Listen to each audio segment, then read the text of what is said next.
Kecha olib kelgan 60 ta o'rdakni karantinga qo'yib bo'lmadi. Bularga alohida dori beraman degandim, ilojim bo'lmadi. Shuning uchun hammasini bir qator latogini suvini quritdim. Hozir o'zini ichadigan suvlarini quritib, kechadan beri suv berganim yo'q. Rosa chanqab turishibdi. Bir qator profilaktika qilib olish kerak ekan. Kecha olib kelgan o'rdaklarimning ikkitasi o'ldi. Shunaqa aldab sotadiganlardan rosa charchadim. Ikkitasi umuman yurmaydi ekan. Mana yotibdi cho'l, zo'rg'a o'mbalanib. Kasali bor ekan. Pixllaganini eshitdim. Yomon charchadim shunaqa aldab sotadiganlardan.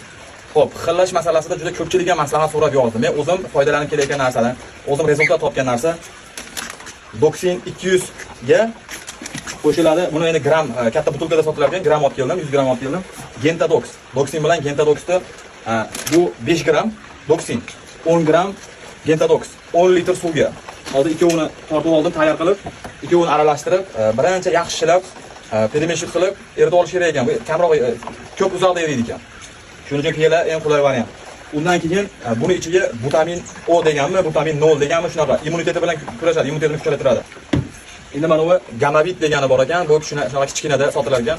200 gram suvga 1 gram gamavit qiladi. Bu ana cho'laqlarga. Endi 3 ta cho'lag'i bo'ldi, bitta cho'lag'im bor edi. U ancha yaxshi, u haqida bitta video qo'yaman.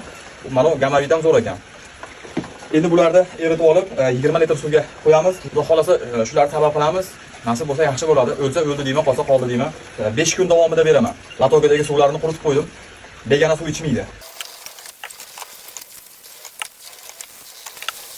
15 gramdan aralashtirib oldik. Doxin, Gentadox qaysidir biri esimdan chiqib qoldi. Ich o'tishini to'xtatadi, oshqozonini yallig'lanishini to'xtatadi. Mana Doxin shekilli. Bu shabadalashni kasalligini yo'q qiladi. Nasib endi shu sabablarida baribir qilish kerak. Ana u yurolmay qolganlarga gamavit degan dori bor ekan. Keyin yana bitta boshqachasi ham bor edi. U otlarga qilinadigan ekan. Nariga oyoq ishlamay qolganligini bir 2 kundan keyin video qilaman. Bu tirik o'lgani yo'q. Bu ikkitaga qilamiz hozir.